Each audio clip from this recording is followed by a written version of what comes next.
My wife and I are so excited to be buying here, and we can't wait to meet you.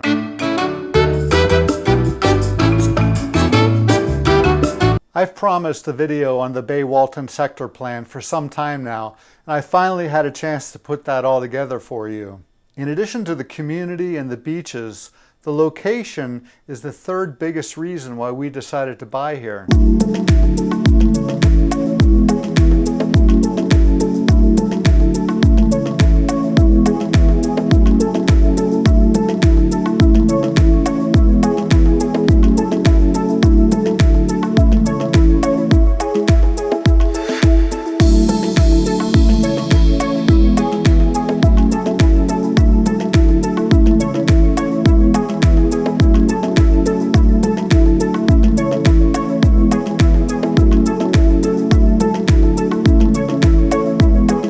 I think that this location is just awesome. This community is situated in a vast, undeveloped tract of forest land, a blank canvas of sorts for developers.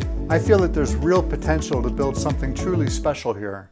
Today I'm going to try to make zoning laws interesting to you because I think they're really illustrative of how this place is going to develop in the future. This is the GIS map that I created, and it shows the perimeter of the development, which is everything that's not blue. Announced plans call for 3,500 homes, but it could be a lot larger than that if market conditions and partnerships work out. If I zoom out a bit, there's over 110,000 acres here, with entitlements for over 145,000 homes, plus a whole lot of commercial space.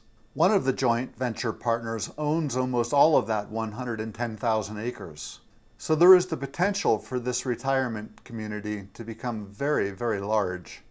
If I zoom in on this area to the east, you can see a data layer that was provided to me by the Bay County GIS office. This shows plats that have been filed for this development to date. Here you see Phase 1, which is home to the model homes plus the sales center. Here's Phase 2, which went on sale in May of 2021 and is sold out. And just to the south is Phase 3A, which went on sale just recently. I'd like to thank Bay County for making this data publicly available, and they update it frequently. So as they do, I'll be updating this map to reflect those changes. To the east of these phases, at the southwest corner of Highway 79 and the 388 extension, is an area currently undergoing project review by Bay County zoning. Details are scarce, but it's apparently an 8,228-foot commercial development that's being built for the benefit of the new residents here.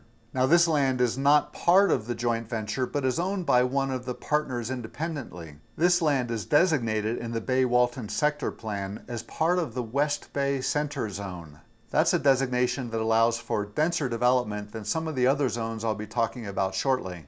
The developer hasn't gone public with their plans yet, so it remains to be seen whether this area will have a lot of commercial development, a little, or somewhere in between. We'll just have to wait and see. We'll be looking more closely at this West Bay Center zoning designation shortly. Now let's zoom out and see a wider view of this land. The next data layer I want to show you was provided to me by the project leader of the West Bay Parkway at the Florida Department of Transportation. I'd like to thank them for making this data publicly available too. When I display this data layer, what you'll see is alignment 10 of the West Bay Parkway. You can see that alignment 10 stretches about 12 miles to the east and connects this development with the 38 beaches and areas to the west in Walton County. It connects to Highway 98 just to the north of Alice Beach and Rosemary Beach. Another segment of the West Bay Parkway that you may have seen when you visited the area is over here, and this connects to the airport to the east. The West Bay Parkway, as planned, will traverse through this development, as you see on this map, heading to the north, then to the west, and finally down to the southwest. This road has been in the planning stages for over a decade. It's supposed to improve traffic flow between Walton County and Bay County, making transportation to the airport a lot easier, and also bypassing some of the heavy traffic in the Panama City Beach area during peak season. And importantly, it's supposed to facilitate hurricane evacuation. But as of today, the Florida Department of Transportation tells me that there's no funding for this highway for at least the next 5 years. So for now, we can only wait and see what happens. But if and when the West Bay Parkway is built, it will provide a fast and direct route about 12 miles to the 38 beach area and points west. If I zoom out a bit and turn on the future land use layer, you'll see the map gets quite colorful. Each of these colors represents a different land use designation or zone from the Bay Walton Sector Plan. For each zone, the plan gives examples of the types of businesses allowed and the target densities and the target mix of businesses, homes, open space, and other land uses. So let's take a look at each of these designations more closely. The highest density and intensity of development is in the West Bay Center zone, shown in red on this map. What's the purpose of this zone? It is to provide for a wide range of large-scale commercial and service-related and mixed uses important to the development of the West Bay community.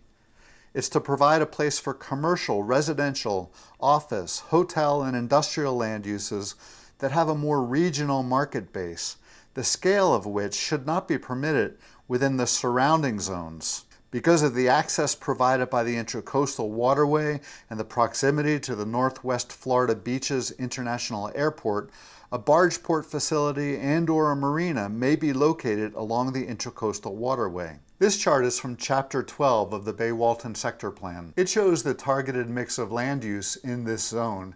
You should pause the video and give it a look. We don't know exactly what the mix will be once constructed, or when, or where, but the plan provides a list of allowable uses, which include water-dependent uses, including public marinas and port facilities, commercial uses, lodging, restaurants, public facilities, including religious facilities and educational and institutional facilities.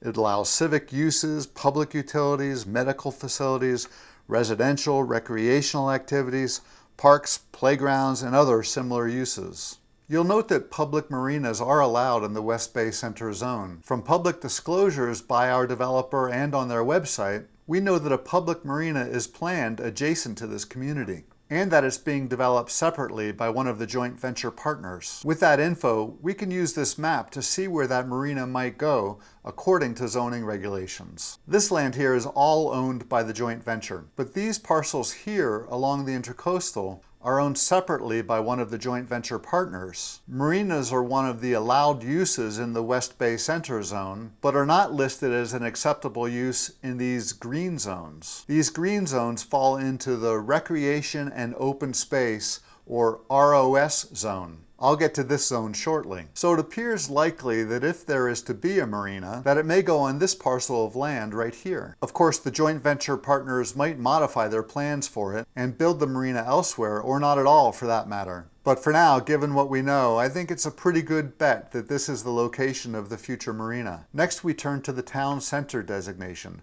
of which there are 3 in my area of focus today. They're shown as brown on this map. The town center designation allows for similar uses as the West Bay Center designation, but more residential housing is allowed if the developer wants to build that instead of commercial space. Town center should provide a wide range of commercial and service use and be strategically placed to provide easy access to residents of the area. Allowable uses include commercial, hotel and lodging, restaurants, service uses, residential, water-dependent uses, including public marinas, medical, office, public facilities, including religious facilities, civic uses, educational facilities, public utilities, medical clinics, recreational activities, sports facilities, parks, playgrounds, and other similar uses. So this chart from the Bay Walton Sector Plan shows the target mix of land uses in this zone. Again, pause the video and give these a look.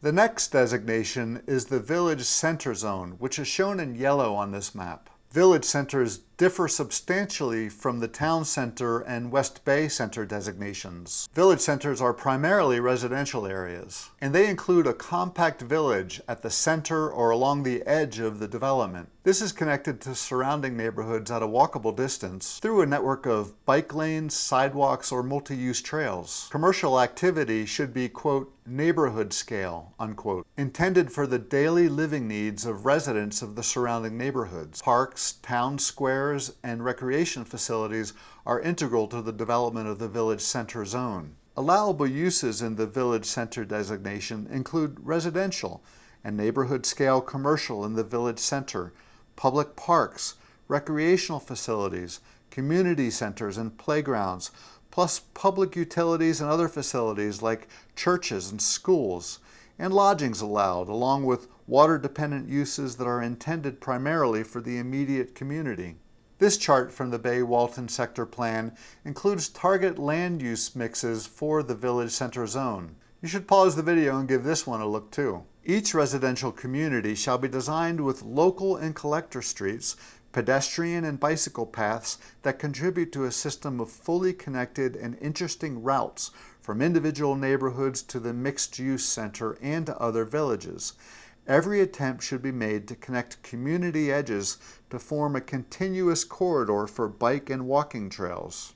There's a heavy emphasis in the Bay Walton Sector Plan to make village center developments pedestrian, bike, and golf cart friendly. Plus, the rules make clear that a major goal should be to connect all of these village centers together with trails, and that's a lot of trails. Okay, so far we've covered the West Bay Center, the Town Center, and the Village Center designations. These will contain the bulk of residential and commercial land mixes in the area that we're focusing on here. Now let's take a look at these green areas on the map. First is the ROS designation, which stands for Recreation and Open Space. This is shown in dark green on my map, primarily on both sides of the Intercoastal Waterway. The ROS zone also extends away from the Intracoastal in a few spots, like here and here. This zone can accommodate a variety of recreational activities, including greenways and trails, hunting and fishing, ball fields, golf courses, and playgrounds. Other uses are limited to the construction of associated facilities and essential public utilities.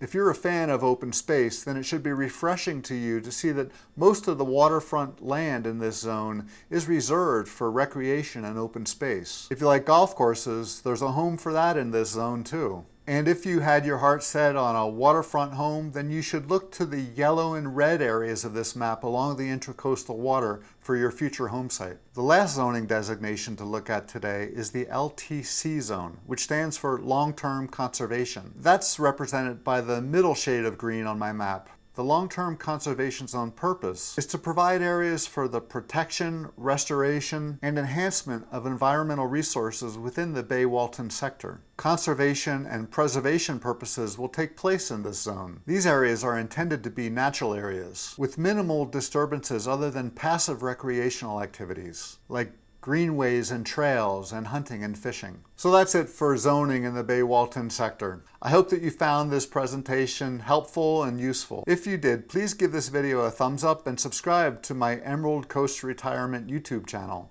Also be sure to check out Maggie's video on aging in place. That's on my channel too. As a geriatric physical therapist, she's got great tips on how you could prepare your home for a safe retirement.